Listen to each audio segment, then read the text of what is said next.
अस्सलाम वालेकुम माई वीवर, क्या हाल है। उम्मीद करना कि तुम सारे ठीक ठाक होगे। माई नेम इज़ वज़ीर अहमद दुल्लू। आप देख रहे माई यूट्यूब चैनल दुल्लू 18 ला। तो उम्मीद करना कि तुम सारे ठीक ठाक होगे। तो तकरीबन साढ़े वालिद का ही पेशा जानवर पालना, जानवरों चारा डालना या खेती बाड़ी जिमीदारा सारा कुछ मतलब कि साढ़े वालिद का ही यही रहा है। अगे फिर साढ़े दादा का ही जानवर पालना, पढ़े लिखे कोई ना होंगे। साढ़े वाले दी कोई ना पढ़े लिखा, तकरीबन 4-5 क्लासा, कोई मतलब उस दौर दी 4-5 क्लासा हूँ तो पहली दूई के बराबर हैं।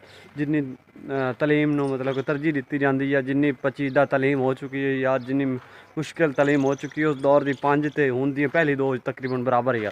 हूँ इंग्लिश मीडियम उर्दू पहले उर्दू होंगे सारा। तो अगे फिर अलहमदुलिल्लाह असा डी कॉम किया है मैं, और भाई मेरा छोटा नहीं पढ़ा, मैं डी कॉम किया, मैं पढ़िया कुछ। तो लेकिन हालात इस तरह के हो गए कि जॉब वगैरह कोई नहीं मिली। तो अल्लाह पाक का करम है, लेकिन व्लॉगिंग में स्टार्ट की हुई है। मैं इंशाल्लाह वीडियो तो बनानी लाजमी।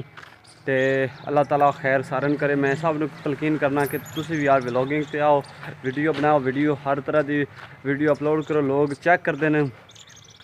तो लेकिन फिलहाल मैं भी जानवर दा मतलब कि कर रहा, जानवर वाले दे नाल हथ बिठा रहा, जानवरों की मेहनत कर रहा, जानवर पाल रहा।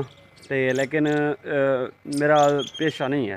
तो मैं जानवर बतौर वालिद दी हेल्प वास्ते पाल रहा। तो भाई मेरा छोटा करदा उनकी हेल्प वास्ते पाल रहा। लेकिन मैं इंशाअल्लाह ताला कुछ अलग ही कराँगा, कुछ कारोबार कराँगा। मेरा माइंड कुछ अलग है इंशाअल्लाह ताला।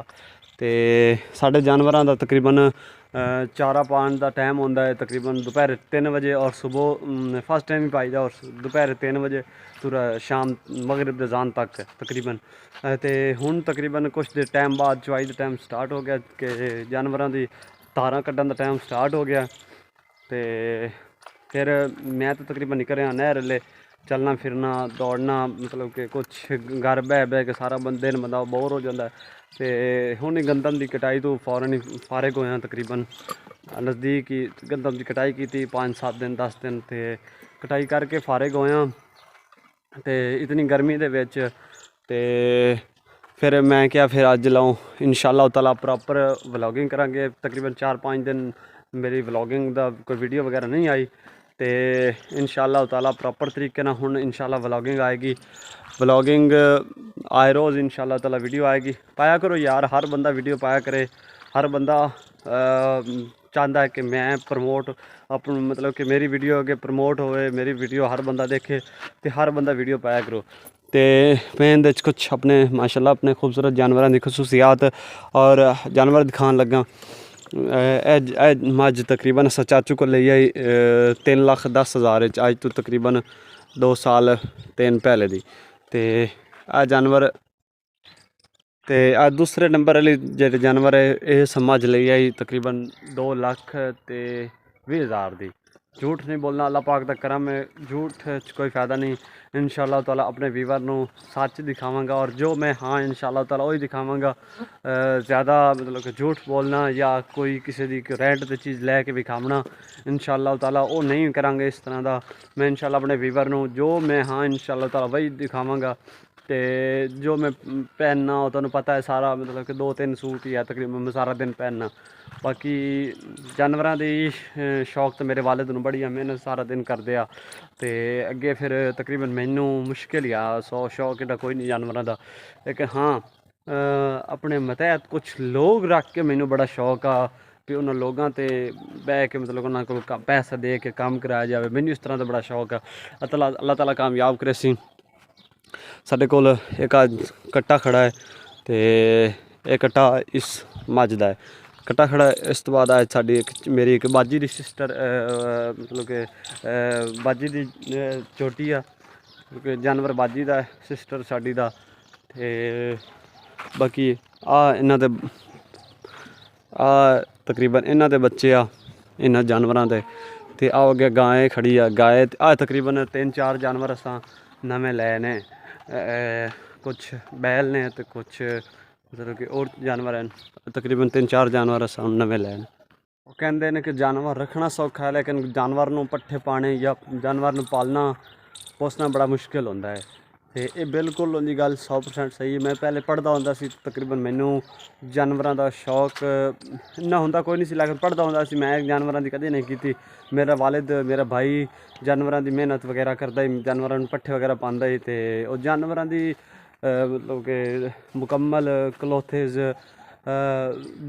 ਡਾਈਟਸ ਵਗੈਰਾ ਸਾਰੀ ਜਾਨਵਰਾਂ ਦੇ ਤਕਰੀਬਨ ਬਰਾਬਰ ਰੱਖਣੀ ਪੈਂਦੀ ਹੈ। ਮੇਰਾ ਵਾਲਿਦ ਕਹਿੰਦਾ ਹੈ ਕਿ ਨਵੇਂ ਕੱਪੜੇ ਪਾ ਕੇ ਤਾਂ ਫਿਰ ਜਾਨਵਰਾਂ ਦੀ ਨਹੀਂ ਹੁੰਦੀ, ਤੇ ਜਾਨਵਰਾਂ ਤਰ੍ਹਾਂ ਹੀ ਰਹਿਣਾ ਪੈਂਦਾ ਹੈ ਸਾਰਾ।